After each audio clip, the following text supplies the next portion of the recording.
teman-teman semua.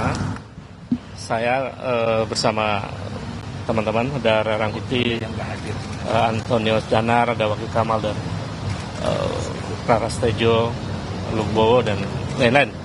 Sebetulnya banyak sekali teman-teman 98 yang masih berada dalam garis Nurani 98. Kami sengaja dengan niat tulus ikhlas untuk kepentingan bangsa dan negara hadir kembali ke KPK untuk, saya mungkin sudah ke-5 kalinya datang ke KPK untuk hari ini untuk meminta agar KPK kembali menelaah atau membuka laporan saya sebelumnya, yaitu tahun 2022 dan tahun 2024. Karena tentang dugaan korupsi nepotisme dan tindak pidana pencucian uang yang dilakukan oleh Joko Widodo dan keluarganya. Kami tadi diterima oleh Dumas, berdiskusi cukup panjang lah, 30 menit ya lebih, dengan namanya boleh disebutkan boleh tidak, tetapi diterima dengan baik dan agak perdebatan sebentar, tapi kemudian ketemu solusi untuk membuka kembali apa yang sudah pernah kami laporkan itu. Kemudian kenapa kami datang kembali ke sini? Karena ada konfirmasi yang cukup kuat dari laporan OCCRP itu. Jadi sebetulnya laporan kami sebelumnya terkonfirmasi dengan rilis yang disampaikan oleh OCCRP. Dan kami merumuskan seluruh narasi ini dengan baik. Saya bacakan dulu isinya dan nanti dilanjutkan oleh Bung Anmus Danar dan Bung Ray dan nanti kawan-kawan yang lain. Ini kami sampaikan kepada Ketua KPK.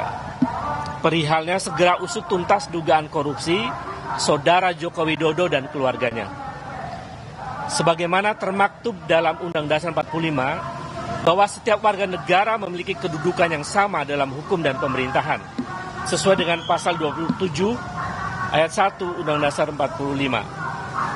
Atas dasar itu, kami bermaksud mengingatkan kembali kepada KPK agar dalam penegakan hukum untuk memberantas korupsi tidak tebang pilih, tidak tumpul ke atas dan tajam ke bawah.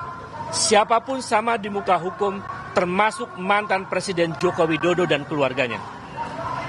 Bahwa KPK berdasarkan undang-undang ditegaskan bahwa dalam menjalankan tugas dan wewenangnya, KPK berasaskan pada kepastian hukum, keterbukaan, akuntabilitas, kepentingan umum, proporsionalitas, dan penghormatan terhadap hak asasi manusia. Dengan dasar itu, kami kembali mendatangi KPK agar menjalankan semua proses pemberantasan korupsi sesuai dengan asas-asas yang telah ditetapkan oleh undang-undang, termasuk dalam menindaklanjuti laporan kami 3 tahun yang lalu dan setahun yang lalu tentang dugaan tindak pidana korupsi, kolusi nepotisme, dan dugaan tindak pidana pencucian uang keluarga Joko Widodo. Bahwa mantan Presiden RI yang ke-7 yang kami laporkan KPK 3 tahun lalu bernama Joko Widodo telah disebutkan oleh lembaga internasional organisasi Crime and Corruption Reporting Project sebagai salah satu mantan presiden terkorup di dunia. OCCRP menyebutkan bahwa Joko Widodo secara signifikan melemahkan Komisi Pemberantasan Korupsi.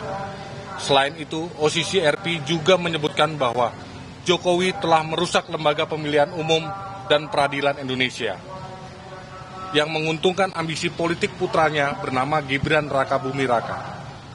Perilaku kekuasaan semacam ini patut diduga kuat telah dilakukan praktek KKN yang patut menjadi perhatian serius KPK. Saudara, ini merupakan laporan yang disampaikan oleh aktivis atau LSM yang meminta atau mendesak KPK menindaklanjuti nama Presiden ke-7 Republik Indonesia Joko Widodo yang namanya baru-baru ini masuk dalam rilis dari OCCRP terkait dengan dugaan tindak pidana korupsi. Menyayangkan pernyataan KPK yang tidak